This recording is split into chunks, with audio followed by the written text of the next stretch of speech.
सध्या सगळीकडे जोरदार चर्चा आहे ती डॅशिंग मुख्यमंत्री विजय थलपती यांची।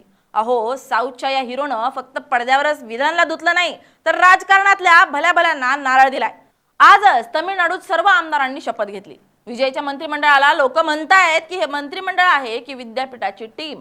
काय विषय आहे नक्की, चला पाहूयात या व्हिडिओमध्ये। सी जोसेफ विजय एनम नान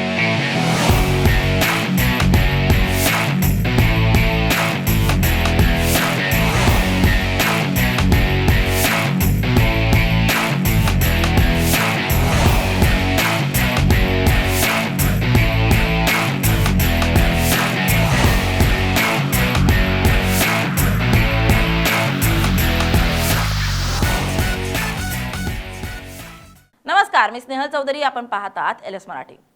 ज्या गोष्टीची तमिळनाडूलाच नाही तर अख्ख्या भारताला ओढ लागली होती, अखेर ती गोष्ट झाली।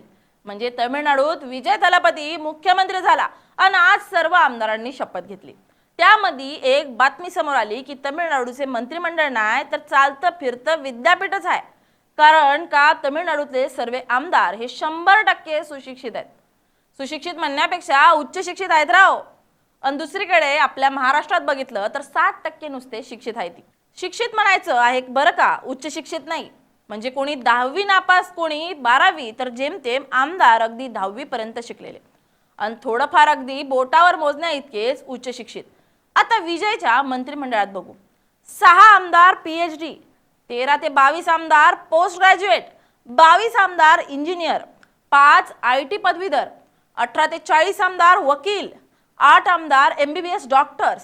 विजय यांना निवडलेली टीम म्हणजे डॅशिंग आहे। डॉक्टर अरुण राज हे माणूस आधी IRS ऑफिसर होते, म्हणजे त्यांच्या नावानं टॅक्स चोरणाऱ्यांची दानादान उडायची। त्यांना आता मंत्री केलंय। आर निर्मल कुमार इंजिनियर, वकील आणि वरून गुन्हेगारी शास्त्रातली पदवी, म्हणजे भावाच्या नजरेतून गुन्हेगार तर सोडाच, फाईलवरची चुकीची टिप पण सुटणार नाही। आणि सर्वात तरुण मंत्री आहे कीर्तना मॅडमचं। स्टॅटिस्टिक्स एवढं डेंजर आहे की तमिळनाडूच्या बजेटचा आकडा ना आकडा त्यांच्या तोंडावर असेल। यातून विजयने स्पष्ट मेसेज दिलाय की आम्ही फक्त डेलॉग मारायला आलो नाही तर सिस्टीम बदलायला आलोय। महाराष्ट्रात कसं असतंय, इथं निवडून येणं महत्त्वाचं असतंय। आपल्याकडे आमदार किती शिकलाय यापेक्षा तो किती लोकांना पुरून उरलाय याला जास्त किंमत असते। आपल्याकडे मल्टी टॅलेंटेड नेते आहेत पण अगदी बोटावर मोजण्या इतकेच। पण दुसरीकडे आपल्याकडे असेही वाघ आहेत ज्यांनी शाळा जरी कमी पाहिली असली तरी अख्खा जिल्हा त्यांच्या एका शब्दावर चालतो। आपल्या महाराष्ट्राच्या मंत्रिमंडळात पीएचडी केलेले सध्या तरी कोणी दिसत नाही। उच्च शिक्षित आहेत 10 ते 15% आणि बाकी 12वी आणि पदवी केलेले आहेत।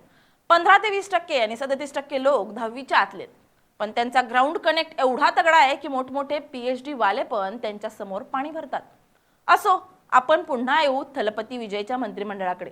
तमिळनाडूचे मंत्रिमंडळ दिसायला खूप फॉरवर्ड दिसतंय, एकदम सुटाबुटातलं। कारण सेनापती जर डॅशिंग असेल तर शिलेदारही तितकेच तगडे असणार ना। पहिल्याच दिवशी विजय सरकारनं एकदम जबरदस्त एंट्री मारून तगडे निर्णय घेतले। काय काय निर्णय घेतले बघा। शिक्षणासाठी स्वतंत्र बजेट, राज्यातील सरकारी शाळांचा दर्जा सुधारण्यासाठी आणि उच्च शिक्षणासाठी विशेष निधीची तरतूद करण्याचा पहिला आदेश त्यांनी काढला। अल्पसंख्याक आणि महिला सुरक्षा, महिलांच्या सुरक्षेसाठी प्रत्येक जिल्ह्यात स्पेशल टास्क फोर्स नेमण्याचा निर्णय घेतला। प्रशासकीय पारदर्शकता, सरकारी कामात होणारा भ्रष्टाचार रोखण्यासाठी डिजिटल ट्रॅकिंग सिस्टीम लागू करण्याची घोषणा केली। आरोग्य सेवा, ग्रामीण भागातील लोकांसाठी मोफत आरोग्य विमा योजनेची व्याप्ती वाढवण्यावर स्वाक्षरी केली। देशातील सर्वात सुशिक्षित मंत्रिमंडळ म्हणून तमिळनाडूतील विजय थलपती यांचं मंत्रिमंडळ म्हणून आता ओळख मिळाली आहे। गोरगरीब जनतेच्या विकासासाठी हे सरकार आणि या मंत्रिमंडळातील लोकांच्या ज्ञानाचा उपयोग हो अशीच अपेक्षा ठेवूया। मुद्दा एवढाच आहे की विजयची ही शिक्षित फौज तमिळनाडूचा चेहरा बदलणार असं वाटतंय।